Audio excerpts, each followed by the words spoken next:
Pode começar. Deixa eu só ver se a Letícia consigo ligar.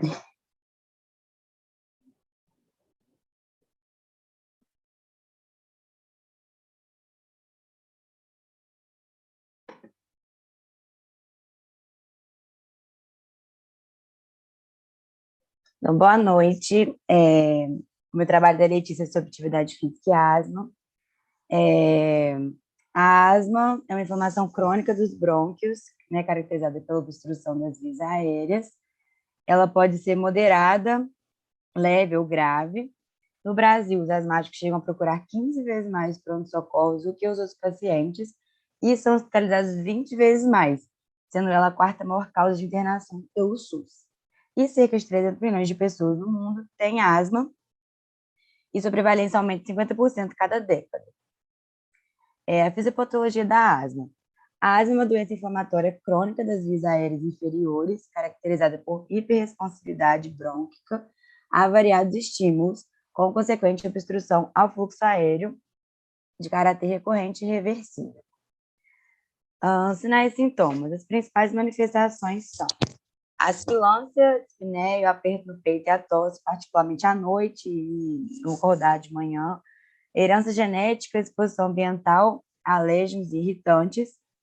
Esses sintomas respiratórios, no chiado, falta de ar, quando associados ao exercício físico, muitas vezes devido a causar um certo incômodo, principalmente para criança, surgiu o diagnóstico conhecido como BI, que é o broncoespasmo induzido por exercício em detrimento da realização, né, dessa broncoprovocação junto com o exercício, que pode resultar em um número excessivo de pacientes com esse diagnóstico.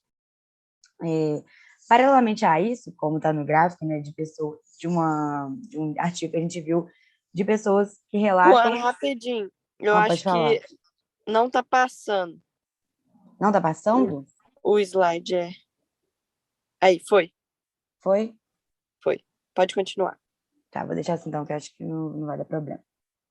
E nesse gráfico a gente viu que pessoas, né, 75% de pessoas relataram crise durante o período de atividade física e 25% não. Então, a preocupação, né, de um pouco tempo, devido ao incômodo dedicado à realização de exercício físico, principalmente para criança e adolescente, tem aumentado bastante e esse broncoespasmo induzido ele tem sido apontado como um dos fatores limitantes para a prática de atividade física. Foi para que eu vou ajudar a Letícia a ligar o microfone.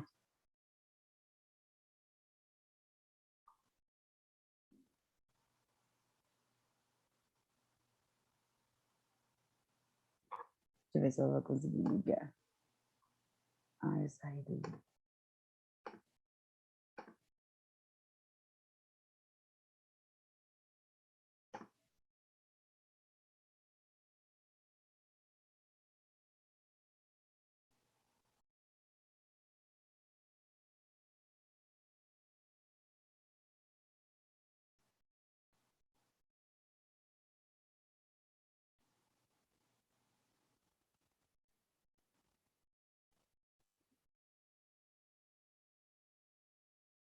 Carol, rapidinho, que a Lê tá com dificuldade de ligar o microfone.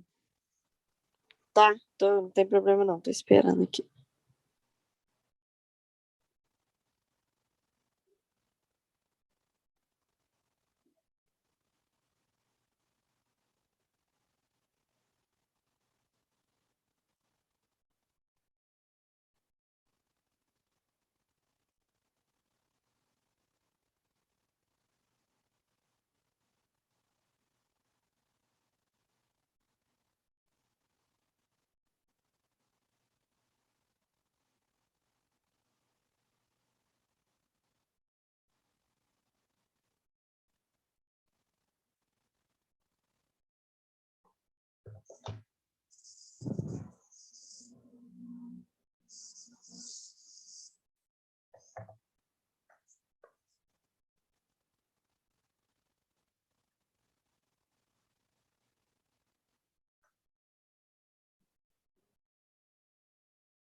Vocês estão me ouvindo agora?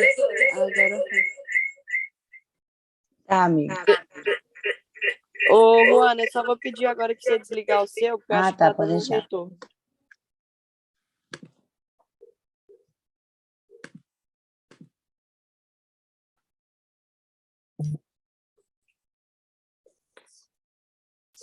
Só um minuto. Então, como a Ruana falou, a asma é uma doença inflamatória crônica das vias aéreas e o diagnóstico é basicamente clínico. O tratamento visa principalmente controlar os sintomas e diminuir os riscos de exacerbação. Mesmo com alguns pacientes, mesmo com tratamento clínico adequado, não atingem o controle clínico adequado, né? Por isso, é recomendado o uso de terapias extras, que são não farmacológicas, que é como exercício físico.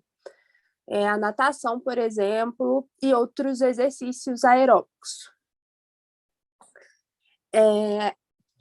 Na revisão de literatura que a gente fez,